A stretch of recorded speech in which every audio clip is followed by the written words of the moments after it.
In today's breaking news, Republicans are turning on Trump over his military aggression and plans for other countries, and today they are forcefully speaking out against his imperialistic desires towards Greenland. And I have all the satisfying details for you next. I'm Dan, and welcome to another Occupy Democrats Report. To get all of our videos about Trump's unconstitutional moves and that merry band of lawless toadies that enable him, please hit that subscribe button. And speaking of lawless toadies, let's begin with senior advisor and architect of the Venezuelan takeover, Stephen Miller. Watch as he explains the United States' current position on Greenland in his typical cartoonish and goonish style. I just wanted to reset, Jake, by making clear that it has been the formal position of the U.S. government since the beginning of this administration, frankly, going back into the previous Trump administration, that Greenland should be part of the United States. The president has been very clear about that. That is the formal position of the U.S. government. Right, but can you say that military action against Greenland is off the table? It wouldn't be military action against Greenland. The Greenland has a population of 30,000 people, Jake. The real question is, by what right does Denmark assert control over Greenland? What is the basis of their territorial claim? What is their basis of having Greenland as a colony of Denmark? The United States is the power of NATO. For the United States to secure the Arctic region, to protect and defend NATO and NATO interests, obviously Greenland should be part of the United States. And so that's a conversation that we're going to have as a country. That's a process we're going to have as a community of nations. So you can't take it off the table that the U.S. would use military force to seize Greenland. You can't take it off the table. Jake, I understand you're trying very hard to, which again, is your job. I respect it. It's great to get exactly the headline, right? That catchy headline. I'm trying to get an answer to the question. That says Miller refuses to rule out the United States should have Greenland. The reason I led with Miller is because I've been giddy to share this analysis of his role in Venezuela after discovering it last night. Watch as political strategist Sawyer Hackett exposes Miller's devious White House puppetry, something that is surely in play when it comes to Greenland too, and then I'll share the Republican tsunami against Trump. Stephen Miller doesn't have a foreign policy role. His portfolio is domestic immigration policy. But the closer you look, it's clear that Miller is the brainchild of Trump's imperial agenda. Last spring, Miller was exploring ways to attack drug cartels and accelerate mass deportations. He became fixated on the Alien Enemies Act, an 18th century wartime law to deport millions of people without due process.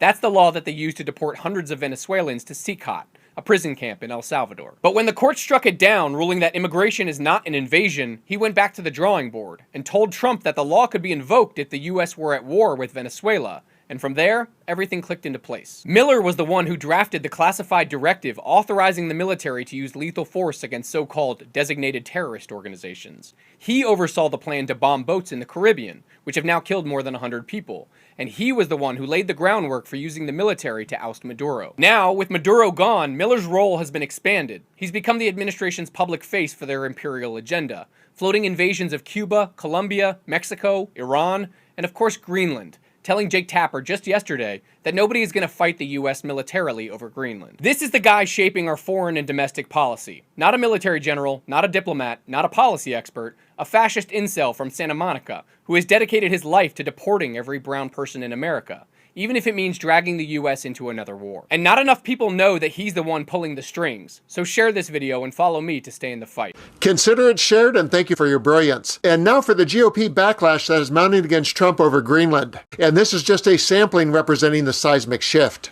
Republicans break ranks with Trump over Greenland threats.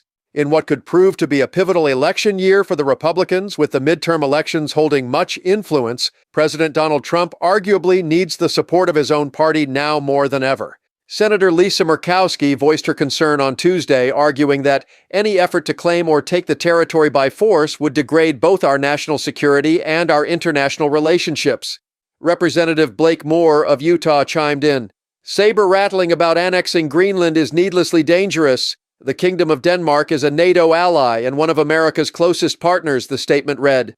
An attack on Greenland, a crucial part of that alliance, would tragically be an attack on NATO.